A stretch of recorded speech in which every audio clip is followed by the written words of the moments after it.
శ్రీ గురుభ్యో నమః. శ్రీ మహాగణపతి నమః. జూన్ నెలలో సింహరాశి వారికి ఎలా ఉండబోతుందో నేను చూద్దాం. సింహరాశి వారిని మనం గమనించినట్లయితే ధనస్థానాల్లో ఉన్నటువంటి కేతు వచ్చేటప్పటికి ఇక రాశి వారికి ఇరుగు పొరుగు సఖ్యత విషయంలో తగు జాగ్రత్తలు తీసుకోవాలి.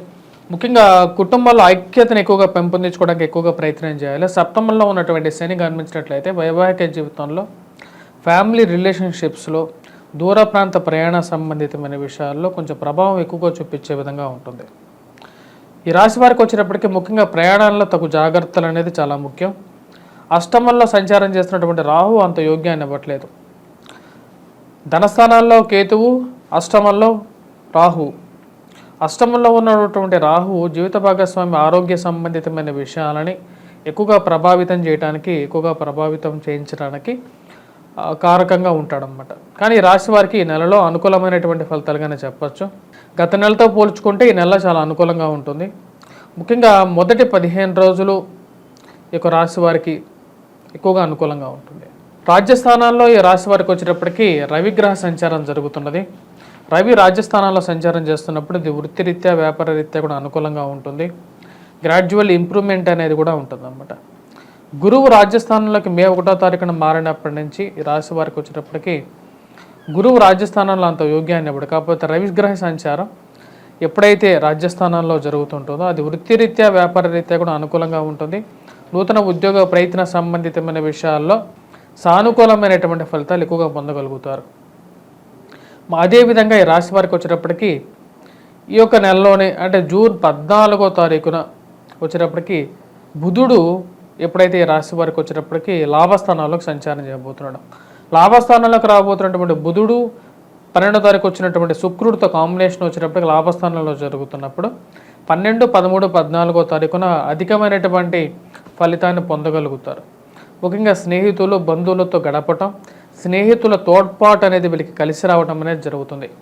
15వ తారీఖున రవి లాభస్థానంలోకి సంచారం చేస్తున్నప్పుడు నూతన ఉద్యోగ ప్రయత్న సంబంధితమైన విషయాల్లో ఎక్కువగా అనుకూలమైనటువంటి ఫలితాలు పొందడం అనేది జరుగుతుంది. ఈ రాశి వారికి ఉన్నత స్థాయిలో ఉన్నటువంటి స్త్రీలు, పురుషులతో ఎక్కువగా సత్సంబంధాలు అనేది ఎక్కువగా ఏర్పడగలుగుతాయి. సంఘంలో గౌరవము, గుర్తింపు పొందగలుగుతారు. 10 మందిలో ఉన్నప్పుడు ఈ రాశి వారికి ఎక్కువగా వచ్చినప్పటికీ రికగ్నేషన్ అనేది ఎక్కువగా ఉంటుందన్నమాట. అంటే 10 మందిలో వీరు ఉన్నప్పుడు వీరిని ఈజీగా గుర్తుపట్టగలుగుతారు. అటువంటి పరిస్థితుల్లోకి వీరికి ఈ యొక్క రాబోతున్నటువంటి నెల అనేది శుభదాయకంగా ఉండబోతుంది. మొదటి 15 రోజుల్లో రాజ్యస్థానంలో నుంచి లాభస్థానంలోకి మారినప్పుడు కూడా ఎక్కువగా అనుకూలమైనటువంటి ఫలితాలు ఇవ్వగలుగుతాడనమాట. ముఖ్యంగా ప్రింట్ అండ్ ఎలక్ట్రానికల్ రంగం, మీడియాలో ఉన్నటువంటి వారికి ఎక్కువగా సానుకూలమైనటువంటి ఫలితాలు పొందడం అనేది జరుగుతుంది. ఎవరైతే మీడియా రంగ సంస్థల్లో కానీ లేకుండా ఉంటే ఈ సోషల్ మీడియా రంగాల్లో ఉండేటువంటి వారికి కూడా ఎక్కువగా అనుకూలమైనటువంటి ఫలితాలు, సానుకూలమైనటువంటి ఫలితాలు పొందడం అనేది జరుగుతుంది. నూతన ఉద్యోగ ప్రయత్నాలు అంటే ఎవరైతే కోర్సెస్ కంప్లీట్ చేసినటువంటి వారికి నూతన ఉద్యోగ ప్రయత్నాల్లో అనుకూలత అనేది ఎక్కువగా పొందగలుగుతారు. అదేవిధంగా ఈ రాశి వారికి వచ్చేటప్పటికి ముఖ్యంగా ప్రమోషన్స్, ఇంక్రిమెంట్స్ విషయాల్లో అనుకూలమైనటువంటి నిర్ణయాలు పొందడం అనేది వీరికి ఒక సానుకూలమైనటువంటి ఫలితాలు పొందడం అనేది జరుగుతుంది అన్నమాట. అంటే ప్రమోషన్స్ విషయంలో వీరి పేరు ముందుండటం అనేది జరుగుతుంది. ఇది వీరికి మానసికంగా కూడా ఎంతో ఆనందాన్ని కలిగించేటువంటి ఒక విషయంగా ఉంటుంది. మరియు అదేవిధంగా భాగ్యస్థానాల్లోకి రాబోతున్నటువంటి కుజుడు తద్వారా వచ్చేటప్పటికి కొన్ని చికాకులను కూడా కలిగిస్తూ ఉంటాడు. ముఖ్యంగా తండ్రి గారి ఆరోగ్య సంబంధితమైన విషయాల్లో, మరియు అదేవిధంగా తండ్రి గారి తరపు బంధువుల నుంచి స్థిరచరాస్తులు, తండ్రి తరపు నుంచి రావాల్సినటువంటి స్థిరచరాస్తులలో కూడా కొన్ని ఇష్యూస్ కలిగించగలుగుతాడు. ల్యాండ్ రిలేటెడ్ ఇష్యూస్లో తగు జాగ్రత్తలు అనేది ముఖ్యం. కోర్టు సంబంధితమైన వ్యవహారాల్లో కూడా అంత సానుకూలమైనటువంటి ఫలితాలు ఇవ్వగలిగినటువంటి స్థితిలో కుజుడు లేడనమాట. ఈ రాశి వారికి వచ్చేటప్పటికి రాజ్యస్థానంలో నుంచి లాభస్థానంలోకి రాబోతున్నటువంటి రవి యొక్క అనుకూలత అనేది బాగా లాభించే విధంగా ఉంటుంది. ముఖ్యంగా ఇక రాశి వారికి ఉద్యోగ ప్రయత్నాల్లో ఎక్కువగా ఉంటుంది. రాజకీయ అనుకూలత అనేది బాగా కలిసి వచ్చే విధంగా ఉంటుంది. ఎన్నో రోజుల నుంచి మీరు ఎంతో కళ్ళగన్నటువంటి వారు ఒక ఉన్నతమైనటువంటి స్థాయిలకు రాగలుగుతారు. అంటే రాజకీయంగా కూడా మీకు ఎంతో సపోర్ట్ చేసినటువంటి వారు, మీరు ఎంతో సపోర్ట్ చేసినటువంటి వారు గెలవటం అనేది మీ మానసిక ఆనందానికి గల కారకంగా ఉంటుంది అన్నమాట. అది మీకు ఫ్యూచర్లో ఉపయోగపడుతుంది, రాబోతున్న రోజుల్లో మీకు ఉపయోగపడుతుందని మీరు తలస్తారు. ఆ తలిసినటువంటి ఆనందంతో ఉండగలుగుతారు అన్నమాట. మరి అదేవిధంగా ఈ రాశి వారికి వచ్చినప్పటికీ ప్రయాణ సంబంధితమైన విషయాలు, విదేశీయాన ప్రయత్న సంబంధితమైన విషయాల్లో సానుకూలంగా ఉంది ఈ యొక్క నెల. దూర ప్రాంత ప్రయాణ విద్య దూర ప్రాంత ప్రయాణం చేయాలి, విద్యలో కూడా అనుకూలత కోసం మీరు చేసేటువంటి ప్రయత్నాల్లో కొంచెం సానుకూలమైనటువంటి నిర్ణయాలు ఈ యొక్క నెలలో రావడం అనేది జరుగుతుంది అన్నమాట.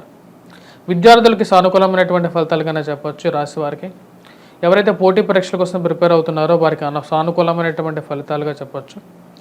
గురుగ్రహ అనుకూలత కొంచెం తక్కువగా ఉన్నప్పటికీ కూడా రవి యొక్క అనుకూలత రాజ్యస్థానాల్లో 15 రోజులు, లాభస్థానాల్లో మిగతా 15 రోజులు జూన్ నెలలో ఉండబోతున్నాడు. ఎందుకంటే జూలై 15 తర్వాతే మిథునంలోంచి మారుతాడనమాట. అప్పటి వరకు వచ్చేటప్పటికి వీరికి బాగానే ఉంటుంది. ఉద్యోగపరంగా ఎక్కువగా అనుకూలంగా ఉంటుంది. సత్సంబంధాలు ఏర్పడతాయి. వీరు పనిచేసేటువంటి కార్యాలయాల్లో కూడా సత్సంబంధాలు అంటే వేరే వారితో సానుకూలమైనటువంటి ఫలితాలు ఏర్పడగలుగుతాయి. ఈ రాశి వారికి వచ్చేటప్పటికి విద్యార్థులు పోటీ పరీక్షల కోసం groups, civils, prelims, UPSC exams కానీ, ఎంసెట్ కానీ ప్రిపేర్ అవుతున్నటువంటి వారికి ఈ నెలలో సానుకూలమైనటువంటి ఫలితాలుగా గోచరిస్తూ ఉన్నాయి. నూతన కోర్సు చేరాలని చెప్పి మీరు చేసేటువంటి ప్రయత్నాల్లో ఒక మంచి ర్యాంక్ రావటం, అది ఒక మంచి కోర్సు తీసుకోవాలని చెప్పి మీరు చేసేటువంటి ఒక ప్రయత్నం కూడా సానుకూలంగా ఉంటుంది అన్నమాట. మీ మానసికమైనటువంటి బాధ అనేది ఒక దూరంగా జరిగి ఎంతో యాక్టివ్గా ఉండగలుగుతారు, ఎంతో ఉత్తేజంతో పనిచేయగలుగుతారు. ఈ రాశి వారు చేసుకోవాల్సినటువంటి పరిహారాల్లో ముఖ్యమైనటువంటి పరిహారం, కుజుడు భాగ్యస్థానంలోకి జూన్ 1వ తారీఖు రాబోతున్నాడు. అంత సానుకూలమైనటువంటి స్థానం కాదన్నమాట అది. తద్వారా వచ్చేటప్పటికి రాశి వారు చేసుకోవాల్సినటువంటి కుజాష్టకాన్ని పఠించడం, కుజగ్రహ కవచాన్ని పఠించాలి. మరియు మంగళవారం పూట ఎవరికి డబ్బులు ఇవ్వకుండా ఉండటం అనేది కూడా ముఖ్యం. వాటితో పాటు మంగళవారం పూట ఈ రాశివారు ముఖ్యంగా పూజించాల్సినది హనుమంతుడిని ఎక్కువగా పూజించాలి. సుబ్రహ్మణ్యేశ్వర స్వామి ఆరాధన అనేది కూడా చేసుకున్నట్లయితే సానుకూలమైనటువంటి ఫలితాలు పొందడం అనేది జరుగుతుంది. కుటుంబంలో అన్యోన్యత పెంపొందించుకోవటం కోసం వినాయకుడిని ఎక్కువగా పూజించండి. బుధవారం పూట వినాయక స్తుతి ఇంట్లో వినాయకుడిని ఎక్కువగా పూజించినట్లయితే కొద్దిగా సానుకూలమైనటువంటి ఫలితాలు ఎక్కువగా పొందడం అనేది జరుగుతుంది. స్వస్తి.